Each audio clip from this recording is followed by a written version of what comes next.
7-year-old Lance was a very unique child. Instead of playing with the other children after school, Lance would leave Purvis and walk across Belmont Golf Course and jump over the old Bermuda stone wall to visit his grandfather, who lived in a small cottage on the Patton estate.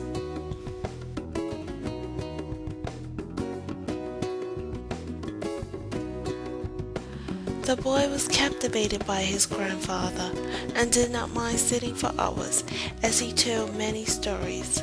The most intriguing of them all were those of Alaska and people trapped in their snow-covered cabins with wolves howling in the distance.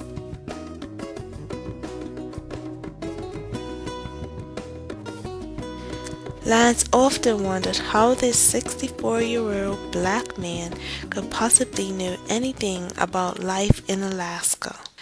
This interesting and intriguing man's name was Horace Astwood. Horace grew up in the early 1900s, an era in Bermuda where tourism was just about taking off.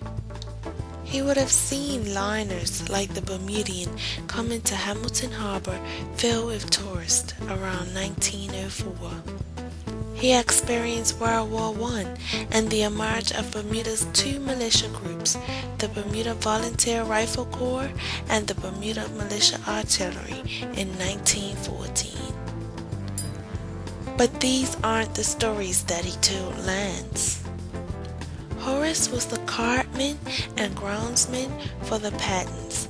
Francis Ladney Patton, once the president of the prestigious Princeton University, theologian and probably the most famous Bermudian of his time, may have had many conversations with Horace and could have told him about Alaska or given him books about Alaska.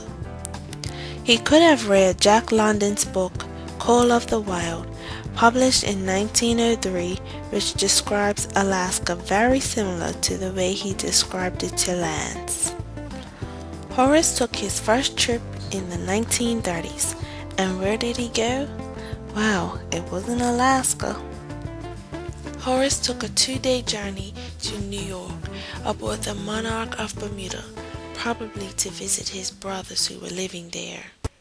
Instead of seeing cabins in the snow, Horace saw for the first time skyscrapers, tall apartment buildings, and cars crowding the streets of a big bustling city.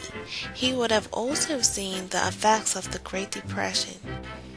He may have passed long lines at employment agencies, picket lines and protests, and shanty towns where the homeless live. But these aren't the stories that he shared with his grandson. Horace had a desire to see a world very different from the one he lived in, one he could only imagine.